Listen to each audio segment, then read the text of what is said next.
मैं हूं निकिता और आप देख रहे हैं सत्यहिंदी.com। एक नजर अब तक की सुर्खियों पर। हरियाणा विधानसभा चुनाव में आम आदमी पार्टी और कांग्रेस के बीच गठबंधन पर बातचीत चल रही है। समाचार एजेंसी पीटीआई के अनुसार आम आदमी पार्टी ने 10 सीटों की मांग रखी है। जानकारी देते हुए हरियाणा कांग्रेस के प्रभारी दीपक पाबरिया ने कहा कि दोनों पार्टियों के बीच गठबंधन की बात शुरुआती दौर में है और अगले 2 दिन में कोई फैसला हो सकता है तो इसकी जानकारी दी जाएगी। वहीं इंडियन एक्सप्रेस की एक रिपोर्ट के अनुसार कांग्रेस ने आम आदमी पार्टी को 7 सीटें देने का प्रस्ताव दिया है। हरियाणा विधानसभा चुनाव के लिए आम आदमी पार्टी और कांग्रेस के गठबंधन की खबरों पर भाजपा नेता अनिल विज ने कहा कि कल तक भूपेंद्र सिंह हुड्डा समेत हरियाणा कांग्रेस के सभी नेता कह रहे थे कि उन्हें कई आवेदन मिले हैं और उनके पास कई उम्मीदवार हैं।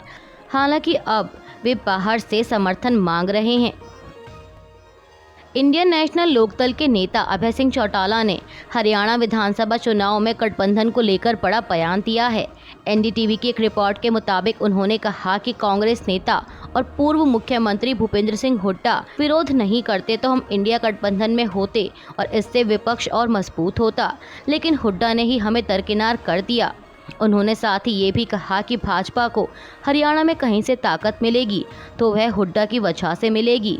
बीजेपी जिंदा है तो हुड्डा की वजह से जिंदा है और जिस दिन कांग्रेस में टिकटों की लिस्ट आएगी उस दिन पार्टी में बगावत होगी बीजेपी को किस तरह से सत्ता में रखा जाए यह हुड्डा का प्लान है। हरियाणा विधानसभा चुनाव के लिए कल मंगलवार को हुई कांग्रेस की सीईसी की बैठक खत्म होने के बाद कांग्रेस नेता जिग्नेश मेवाणी ने कहा कि राहुल गांधी और कांग्रेस पार्टी का जातीय जनगणना को लेकर स्टैंड बहुत स्पष्ट है। इस मुल्क में दलित, ओबीसी, आदिवासी किसकी कितनी आबादी है वो सबको जानने का पूरा अधिकार है। मैं व्यक्तिगत तौर पर मानता हूं कि जातीय जनगणना इसलिए भी होनी चाहिए क्योंकि पता चले कि SC, ST और ओबीसी अल्पसंख्यक यदि 85% हैं तो क्या हिंदुस्तान की 85% ज़मीन उनके पास है? क्या बजट का 85% हिस्सा उनके पास पहुंचता है? इसीलिए ये होना चाहिए। हम आने वाले दिनों में जातीय जनगणना करवा कर रहेंगे।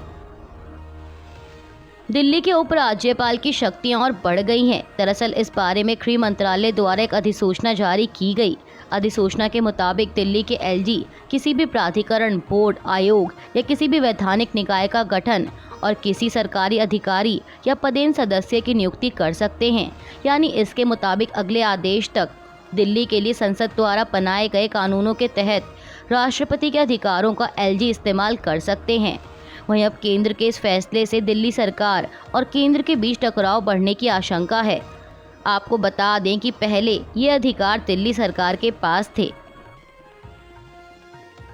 महाराष्ट्र के मुख्यमंत्री एकनाथ शिंदे ने कल मंगलवार को विपक्ष खासकर उद्धव ठाकरे पर कटाक्ष करते हुए कहा कि सोने की चम्मच लेकर पैदा होने वालों को 1500 रुपए की कीमत का एहसास नहीं। आपको बता दें कि राज्य सरकार एक नई कल्याणकारी योजना के तहत वंचित महिलाओं को हर महीने 1500 रुपए दे रही है। वहीं विपक्ष का आरोप है कि भाजपा ने सत्ता में आने के बाद विदेशों से काला धन वापस लाकर हर व्यक्ति के खाते में 15 लाख देने का वादा किया था, उसका क्या हुआ? सीएम शिंदे ने मुंबई में एक कार्यक्रम को संबोधित करते हुए आगे कहा कि विपक्ष ने मुख्यमंत्री लड़की बहन योजना को भ्रामक और झूठा आश्वासन बताया है, लेकिन इस योजना को महिलाओं से ज़बरदस्त प्रतिक्रिया मिली है। मुख्यमंत्री ने बताया कि इस योजना के तहत लाभ उठाने के लिए करीब 2 करोड़ महिलाओं ने फॉर्म भरा और उनमें से 1.5 करोड़ पात्र महिलाओं को महायुति सरकार द्वारा वादा किए गए 1500 रुपए मिले हैं। कल मंगलवार को पश्चिम बंगाल विधानसभा में बलात्कार के खिलाफ पेश किए गए अपराजिता बिल एंटी रेप को सर्वसम्मति से पारित कर दिया गया है। इस अपराजिता महिला एवं बाल विधेयक 2024 में फास्ट ट्रैक कोर्ट की स्थापना का प्रावधान किया गया है। बिल के मुताबिक पहली रिपोर्ट दर्ज होने के 21 दिन के भीतर ट्रायल पूरा हो जाना चाहिए। बिल के प्रारूप में कहा गया है कि कानून व्यवस्था राज्य के अधिकार क्षेत्र में आता है, इसलिए पश्चिम बंगाल सरकार मौजूदा कानून में संशोधन कर इसके लिए कड़े प्रावधान बना रही है, जिससे पीड़ितों को जल्द इंसाफ मिल सके। अपराजिता महिला एवं बाल विधेयक 2024 में दुष्कर्म के लिए आजीवन कारावास या फिर मृत्यु दंड और जुर्माना दोनों का प्रावधान किया गया है।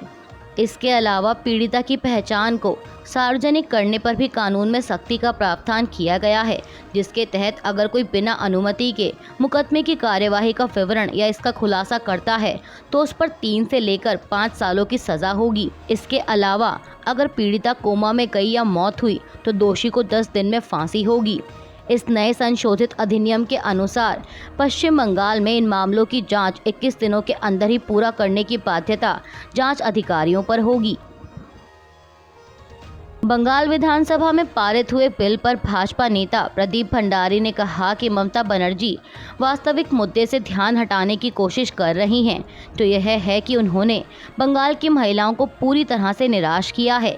यदि आप उस नए कानून को पढ़ें जिसे ममता बनर्जी पूरी तरह से लाने का प्रयास कर रही हैं, तो यह प्रेस की स्वतंत्रता का गला घोंटता है। उन्होंने कहा कि हम बलात्कारियों और सामूहिक बलात्कारियों के लिए मृत्यु दंड में विश्वास करते हैं। वहीं बीजेपी प्रवक्ता शहजाद पूनावाला ने कहा कि आज टीएमसी ने दिखा दिया है कि वह तानाशाही मानसिकता और संस्कृति के लिए खड़ी है। ममता बनर्जी सरकार की प्राथमिकता न्याय देना नहीं, बल्कि सबूत छिपाना, बलात्कारियों को बचाना और सच्चाई को दबाना है। इसी दिशा में एक कदम बढ़ाते हुए ममता बनर्जी ने पत्रकारों को जेल में डालने का प्रावधान लाया है। उत्तर प्रदेश के बहराइच जिले में भेड़ियों के आतंक ने जिले के करीब 35 गांवों में दहशत फैला रखी है। मीडिया रिपोर्ट्स के मुताबिक वन विभाग की टीम ने अब तक 4 भेड़ियों को पकड़ा है, लेकिन अब भी 2 भेड़ियों के लिए वन विभाग की टीमें लगातार तलाशी अभियान चला रही हैं।